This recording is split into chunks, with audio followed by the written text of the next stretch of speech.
12장을 열면서 여러분을 안내할 교사 한 분을 소개합니다. 히말라야에서 육체를 입고 인생을 살았던 경험을 가지고 계신 쿠투우미 대사께서 인생의 경험과 안내를 할 것입니다. 안녕하세요. 방금 소개받은 쿠트후미 대사입니다.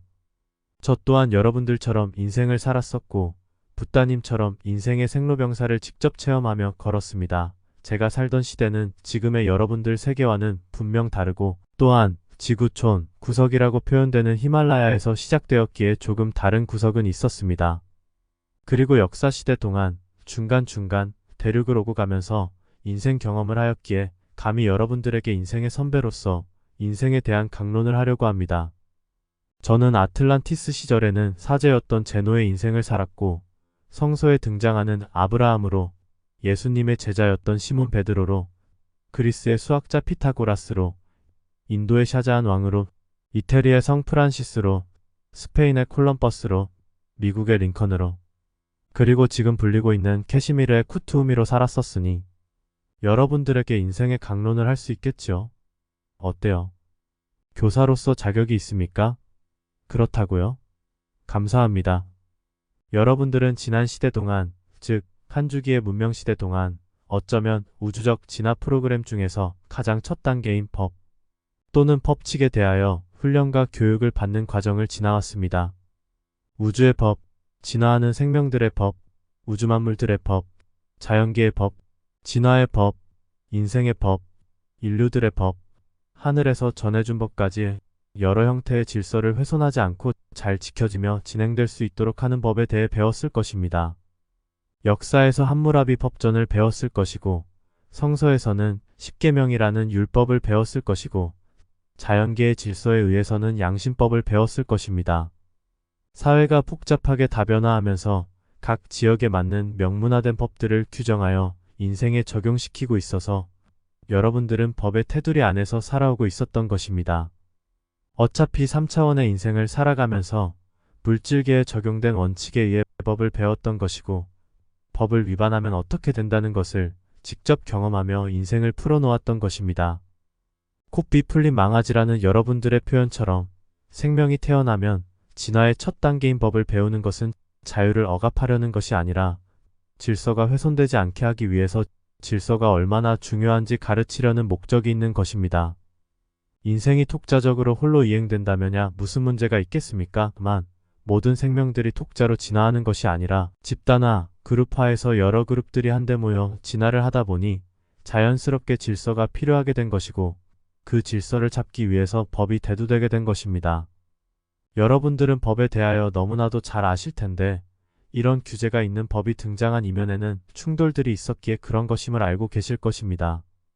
인류들이 군집을 이루고 집단화되면서 공동체들이 정착되면서 또한 목축과 농경이 공존하다 정착하여 살기 시작한 농경사회가 되다 보니 정착 지역들이 점차 커져나가는 형태를 띠게 되면서 이웃 간의 충돌들이 점차 빈번해지고 결국 폭력과 살인들이 발생하자 부족 공동체에서 해결해오던 방식들이 버거워짐을 느끼게 되면서 질서를 위한 법 제정이 필요하게 되었고 그런 목적에 의해서 법이 제정되게 된 것이지요. 여러분들은 지난 역사 시대 동안 법이 어떻게 인류 사회를 구성하고 한 축으로서 어떤 역할을 하였는지를 보았습니다. 그리고 지금 한 축이었던 법의 구성원들이 역할들을 하지 못하는 부작용들을 보고 있습니다. 그동안 성역이라고 완전하다고 생각되었던 영역에서의 균열들이 보이고 있고 스스로들의 부족함들이 하나하나 드러나고 있는 것을 보면서 굳건했던 신뢰가 무너지는 것을 보고 있는 것입니다. 이것은 여러분들 사회를 떠받치고 있던 법이라는 기둥이 제 기능을 상실했기 때문이고 또 변화의 물결을 타지 못하고 타성에 젖어 있었기에 시대의 요구를 들어주지 못하는 상황인 것입니다. 이것은 시대가 변화했기 때문이고 인류들의 의식이 상승했기 때문입니다. 더 이상 인류들의 인생을 법의 잣대로, 법의 테두리로 가두어 둘 수 없는 상황이 된 것입니다. 이제 3차원의 인생 공부가 종료하고 있기 때문인 것입니다. 그동안 여러분들을 규정했던 법의 효용이 발휘를 하지 못하고 있는 것입니다. 효력이 다 되었기 때문이고 기능이 다 되었기 때문인 것입니다. 여러분들은 이제 법의 다음 단계인 참 인생을 배워야 하는 4차원에 진입하였기 때문에 지금까지 살아오면서 인생에 대하여 단 한 번도 고민하지 않았던 참된 의미와 목적에 대해 배워야 할 시대가 다가온 것입니다. 4차원의 세계는 법이 주관하는 것이 아니라 인생이 주관하게 되는 것인데, 인생의 목적과 참된 의미를 배워야 하는 단계와 과정에 진입했다는 것입니다. 여러분들이 인생의 참된 의미를 배우고 나면 그리스도의 빛을 배우게 되는 것입니다. 그래서 4차원 단계에서는 영적인 깨달음들이 크게 일어나는 것이고, 영혼의 길에 들어서기 위한 자신들의 정체성을 회복하는데 주력한다는 것입니다. 그래서 환생을 통한 인생 프로그램의 진정한 목적과 뜻을 파악하게 되는 것이고, 인생의 진실을 발견하게 되는 것입니다. 그리스도와의 관계성을 회복하기 위한 노력들이 눈에 띄게 드러나면서 빛에 대한 배움의 욕구가 배가 된다는 것입니다. 그리스도의 빛을 배우기 위해서는 인생을 만들고 설계하여 물질 세계에 풀어놓은 그리스도의 뜻을 이해해야 하는 것입니다. 물론 인생의 경험들이 없다면 이해하는데 어려움이 따르는 것은 당연한 것입니다. 교사로서의 역할은 사실 따지고 보면 여러분들의 인생들에 대한 참된 의미와 목적과 진실에 대하여 강론하는 것이라 할 수 있는데, 그렇다 보니 저 역시 행성 지구에 설정된 인생 프로그램에 적응하여 다양한 인생들을 직접 살면서 경험했던 것이고, 그 경험들이 축적된 정보들을 기초로 해서 인생에 설정된 비밀들을 알 수 있었던 것입니다. 저는 쿠트후미로서 인생을 사는 동안 인생 프로그램을 졸업할 수 있었으며 환생 프로그램을 종료하게 되었던 것입니다. 물론 다음 단계의 환생 프로그램에 등록되어 그 과정을 진행하고 있지만, 행성 지구에 설정된 인생 프로그램은 완성을 통하여 종료했다는 것입니다. 저는 영단의 교사로서 상승할 수 있었으며 예수 대사와 함께 세계 교사로서 내정될 수 있었던 것입니다. 여러분들에게는 마지막 인생이었던 시절에 사용하였던 이름인 쿠트후미로서 불리기를 바라는데, 그것은 저의 최종적인 인생 코드였었기에 그런 것입니다. 여러분들과 더욱 친밀해지기 위해서 말이지요. 저는 베드로 시절의 법에 대한 이해력이 좋지 못하였습니다. 스승이셨던 예수님의 강론을 들을 때마다 인생에서의 모습들이 계속해서 중첩되는 현상들 때문에 말씀하신 빛의 세계는 근처에도 갈 수가 없었던 것입니다. 세상의 기준과 세상의 편견과 저의 아집들이 똘똘 뭉쳐 있었던 상황이었기 때문에 이상향을 스승님께서 보여주셨지만 항상 그때뿐이었고 다시 저의 자리로 내려갔던 것입니다. 이상 세계에 어울리지 못하고 동화되지 못했던 저는 스승이 잡혀가던 날 저의 내면에 부족했던 부분들이 그대로 표출되어 나타났고, 십자가의 교훈조차도 저의 마비된 이성에 의해 외면하였던 것입니다. 증거를 원했고 여성 제자들과의 갈등조차도 그들의 문제로 치부하였으며, 공명심의 발동으로 스승의 제일적 통제자임을 내세워서 우주의 법칙을 제대로 이해하지 못하는 실수를 저지르고 말았던 것입니다. 인생에서 배워야 하는 과정들은 생략할 수가 없어서 저는 사도로서의 인생 동안에 성취하지 못했던 부분들을 다음에 펼쳐지게 되는 인생들의 경험들을 통해서 포충하고 보강할 수 있었으며, 문제되었던 부분들, 즉 우주의 법칙이나 인생들의 참된 진리와 목적에 대해 알게 되었던 것입니다. 그리고 빛에 대한 열정으로 빛의 진실을 발견하게 되었고, 다음 단계인 사랑의 진실도 알게 되었던 것입니다. 이 모든 것들이 과연 그냥 이루어졌을까요? 아닙니다. 인생들의 경험들을 통하여 축적된 정보들이 지혜의 지평을 넓혀주었으며, 우주진화 프로그램의 4대 원칙인 법, 인생, 빛, 사랑을 알게 된 것입니다. 각 단계마다 주어지는 과정들이 있어서 3차원 세계에서는 법을 배우기 위한 과정을 이행한다면 4차원 세계에서는 인생을 배우기 위한 과정을 이행하게 되는데, 인생의 참된 진리에 대하여 배우게 되면서 5차원 세계에서 알게 되는 빛에 대한 경험을 하게 되는 것입니다. 그리고 6차원 세계에서 배우게 될 사랑을 간접 체험하며 사랑의 진실을 배우게 되는 것입니다. 이것이 물질 세계에서 진화하고 있는 생명들이 반드시 체험하고 경험하여 스스로 완성을 해야 하는 과정으로 도입된 것입니다. 이 4대 원칙을 모두 배워서 완성을 이룬다면 물질 세계에서의 배움이 종료되는 것이고 빛의 세계인 7차원의 세상으로 상승하는 것입니다. 여러분들은 여러분 인생에 부여된 과제가 정확히 무엇인지 알고 있습니까? 물질적인 체험을 통해서 무엇을 배우기를 선택하셨는지 아느냐고 물었습니다. 모르신다고요? 당연히 모르실 것입니다.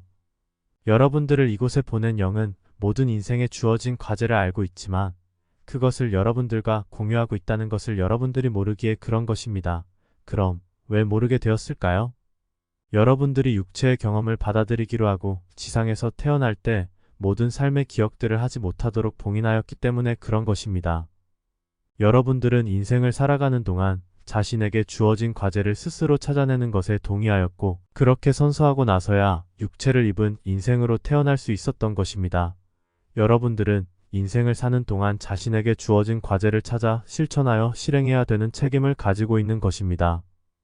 단순히 직업을 가지고 결혼하여 살다가 돌아오는 것으로 종료되는 것이 아니라는 것입니다. 그러면 그 과제를 어떻게 해야 찾아낼 수 있는가? 라는 문제에 봉착하게 되는데 대다수의 인류들은 고민하지 않고 포기하고 만다는 사실입니다. 여러분들에게 주어진 인생이 펼쳐지는 동안 감정체계와 관련하여 수많은 실행들이 주어지는데 번뇌로 표현되는 감정들과 관련한 인생들이 펼쳐진다는 사실입니다. 감정 속에 내재된 요인들을 배우면서 인생 프로그램을 완성시켜 나가는 그 최종의 목적은 우주의 법칙을 알기 위해서라는 것을 여러분들은 모르셨을 것입니다. 왜 우주의 법칙을 번뇌를 통하여 배워야 하는가? 진화하는 생명들은 초기 단세포 생명인 박테리아나 바이러스 수준에서부터의 진화의 프로그램에 적용되어 환생을 거치면서 진화를 거듭하게 되는데 우주의 기운이 우주의 미립자들과 결합한 대원리의 뜻과 제일 근원 영의 조화에 의해 단세포를 갖는 생명이 되었을 때부터 진화 프로그램은 시작된다고 볼 수 있습니다. 생명들은 진화해 가면서 자신과 같은 생명들이 있음을 인식하게 되고 같은 개체들과의 연합을 통하여 새를 불리기도 하며 진화의 박차를 가하게 되면서 분리를 통한 양적 진화의 길도 시작한다는 것입니다. 생명들이 점차 고등생명체로의 진화의 연속성을 보이게 되면 우리는 점핑할 수 있는 기회를 제공하여 한 단계 상승한 새로운 생명으로의 진화가 시작될 수 있도록 인도를 하게 되는 것입니다. 생명세계의 진화의 지도는 이런 과정들을 통과하면서 더 다양성을 품게 되었고 세력들이 더 확장되는 양상을 띠게 되면서 우리는 진화의 체계를 잡아나갔으며 질서가 자연스럽게 정착되도록 하였습니다. 생명들은 경쟁보다는 조화와 평화를 추구하면서 진화를 해나갔습니다.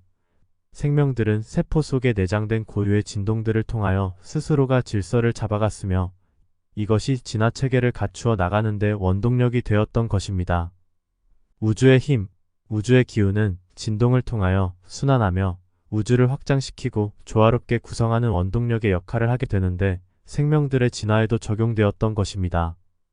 생명들이 진화하는 과정 속에 우주의 기운과 역행하는 과정으로 들어가게 되면 생명세계의 조화가 균열이 생기고 파괴되는 현상이 일어나는데 물론 이 과정을 지켜보면서 역행하는 생명 진화의 추이를 지켜보게 됩니다. 진화의 결과가 조화와 상생이 아닌 질서의 파괴로 나타남을 보았고 생명세계의 질서 회복을 위해 자연스럽게 토태가 이루어져 멸종되도록 하였습니다. 이런 과정에는 우주의 힘에 의한 조화가 이루어지게 되는데 우주의 질서, 우주의 법칙이라고 알려지게 된 것입니다. 행성 하나가 자체적인 기운에 의해서 궤도를 이탈하여 다른 행성들과 태양들의 영향을 미친다면 진화 체계를 무너뜨리지 않게 하기 위해서 그 행성의 생명들을 정리시키고 행성도 본래의 자리로 되돌려 놓거나 그것이 여의치 않다면 파괴하여 태어난 태양으로 다시 귀속시키는 절차를 밟게 되는 것입니다. 모든 우주에는 보이지 않는 우주 힘 중심에 의한 질서가 자리 잡고 있어서 그것에 의해 생명들의 진화 체계가 형성되었던 것입니다. 모든 생명들은 이 체계적인 질서에 본능적으로 적응하게 되는데 세포 가운데 핵의 진동이 우주 힘 중심과 연계되어 있기 때문입니다. 그래서 생명들은 자연스럽게 질서에 의해 진화를 하게 되는 것이고 생육하며 번성하게 되는 것입니다. 사실 행성 지구의 피라미드식 자연계의 질서는 약육강식의 법칙이라 하는데 조화와 균형이 무너진 변형된 질서 체계라는 것입니다. 생명들은 고유의 진동을 가지고 있어서 서로 파장은 달리하고 있지만 조화와 균형을 이루도록 되어 있습니다.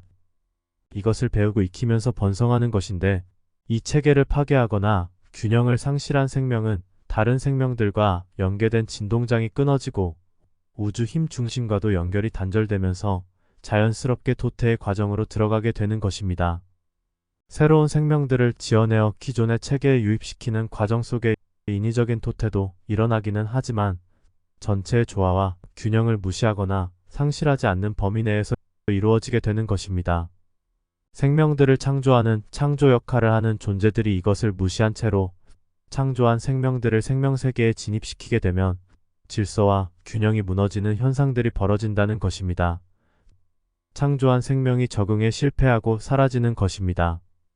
창조된 생명체는 기존 체계에 조화롭게 진입할 수 있는 기운을 가지고 있어야 한다는 것입니다. 그렇지 못하면 실패한 창조가 되는 것입니다. 이 모든 것들이 우주 힘 중심에서 나오는 진동에 의해 이루어지고 있다는 것입니다. 우리는 이것을 우주의 법칙이라 하는 것입니다.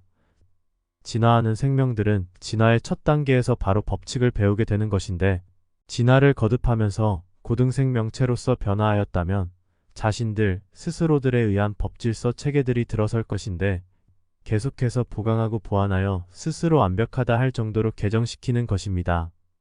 이렇게 되기 전까지는 일정한 규칙들을 명문화하여 전달해서 질서를 잡을 수 있도록 하였던 것입니다. 여러분들의 역사서에 재정일치 사회가 성립되었다는 표현들이 등장하는 것도 바로 인류들이 공동체의 질서를 위해서 법을 제정했음을 알리고 있는 것입니다. 이것이 바로 고등생명들이 전체에 융합하기 위한 움직임이라는 것입니다. 여러분들은 자연계에 소속된 생명들의 질서 체계를 보시면 알겠지만 서열에 의한 체계들이 많음을 보고 있습니다. 인류들의 사회도 역시 서열에 의한 체계가 유지되고 있는데, 민주주의가 도입되고 언뜻 서열이 사라지는 것처럼 보였지만 변형된 서열이 그대로 종속되어 있다는 것을 봅니다. 법 제정의 기본 원칙인 법 앞에 모든 국민은 평등하다고 명문화시켜 놓았지만 인류들의 사회는 아직도 보편성을 받아들이고 있지 못하고 있습니다. 말은 민주주의라고 하면서도 서열에 의한 질서와 기득권의 논리에 의한 법 적용들이 비일비재로 일어나고 있음은 인류들의 의식이 보편성을 수용하기에는 아직은 멀었다고 보는 것입니다. 평등과 공동분배를 주창한 공산주의가 대두되었으나 주장으로 끝나고 마른 것은 인류들의 의식들이 그것을 뒷받침하지 못하였기에 그런 것입니다. 여러분들이 어떤 체제나 규칙 등을 내어놓는다고 하여도 실행하는 단계에서 보편성이 사라지고 없어지는 것은 의식이 낮기 때문에 그렇게 되는 것입니다. 자유민주주의의 물결이 지구촌을 흔들고 있지만 그 깊은 곳에서는 보편성이 없다고 하는 것입니다. 인류들의 의식이 보편성을 받아들이기에는 너무 부족하다는 것이고 우주의 법칙을 제대로 이해하지 못하는 데서 벌어지는 현상이라고 하는 것입니다. 지구촌의 각 국가마다 국민들과 시민들을 위한 법체계를 가지고 있지만 보편하게 적용되지 못하고 있어서 억울한 경우와 잘못 적용된 경우들이 수없이 나오는 것이고, 그 법체계를 교묘히 이용하거나 우롱하는 세력들이 있으니 결코 보편하지 않다고 하는 것입니다. 낮은 의식을 가지고 있어서 자신들의 집단을 제대로 통치할 수 없었던 이스라엘 민족에게 십계명이라는 율법이 지정되어 전달된 것도 어느 정도의 규제를 통한 질서 회복이 목적이었습니다. 제가 아브라함의 인생을 살던 때에는 저를 포함한 가족 구성원들이 전부였던 시절이라 이웃들과의 분쟁이나 어떤 규약을 설정할 때에는 명문법이 필요 없었기에 말로써 서로의 의견들을 조율하여 약속하였습니다. 저도 멜기세덱 사제를 통해서 법에 대해 강론을 들었지만 그것이 온전하게 전달되지 않았던 것입니다. 아브라함의 인생에서는 내면의 하느님과의 관계 정립과 외부에서 만났던 하느님의 사자들과의 관계성을 수립하는 단계였습니다. 이 시대에는 강제성을 동원한 율법이 인간 사회의 질서 체계를 잡을 필요성이 있었기 때문에 유일신이 도입되었던 것입니다. 아직 인류들의 의식 수준에는 내면의 신이 전달될 수 없었던 것입니다. 제가 아틀란티스의 사제였던 제노 시절에는 지금의 여러분들의 법체계보다도 더 합리적인 율법이 있었고 내면의 신과의 조화체계도 질서가 잡혀 있었기에 지금과는 상황이 많이 달랐습니다. 그러나 우리는 우주의 법칙을 무시하는 실수를 저질렀고 인생에 대한 부분도 잘못 이해하여 결국 몰락하는 결과를 만들고 말았던 것입니다. 아틀란티스인들이 가장 크게 실수한 것은 바로 보편성을 잃어버렸다는 것입니다. 우주의 힘은 어느 누구에게 집중되지 않으며 개체 그룹에도 집중되지 않는다는 것을 망각했던 것입니다. 힘의 균형이 무너지면서 거대 문명이 멸망하는 결과로 나타난 것입니다. 우주 힘 중심은 한 곳으로 집중되지 않습니다. 개인의 욕망이나 이상을 위하여 그 힘이 쓰이게 된다면 조화와 균형은 무너지고 결국 멸망하게 되는 결과로 나타나는 것입니다. 다음 장에서 만나기로 하겠습니다. 나마스테.